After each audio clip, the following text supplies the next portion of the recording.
Whether you still believe it or not, there is a place called hellfire.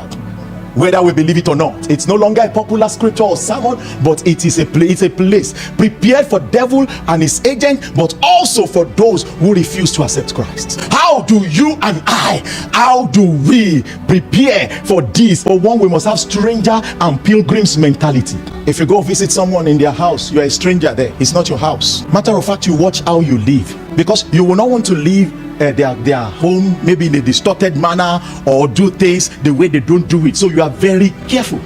That is the same way it is with you and I. We're strangers here on earth, and as strangers we've got to live with the view that we are heading home, that this is not our home. So the number one thing is that they set their mind on things above. The only way you can have a stranger mentality and a pilgrimage mentality is to consciously and consistently set your mind on things above. Number two, they know that their permanent abode is in heaven. I love the way Paul really spoke about this. He says, for they that say such things, verse 14 of Hebrews 11, for they that say such things plainly declare that they seek a country.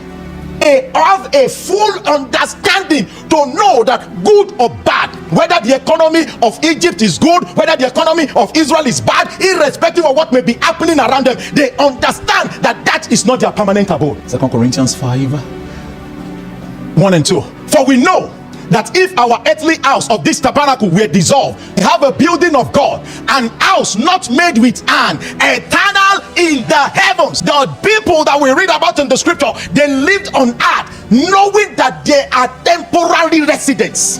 Number three, they lived by heavenly rule on the earth. It takes a man who is living by heavenly rule to live his entire family and lineage, all that he ever knew, and pursue a God that he can't see. Number one, he can only hear this God, and that God is saying, go to a place I will show you.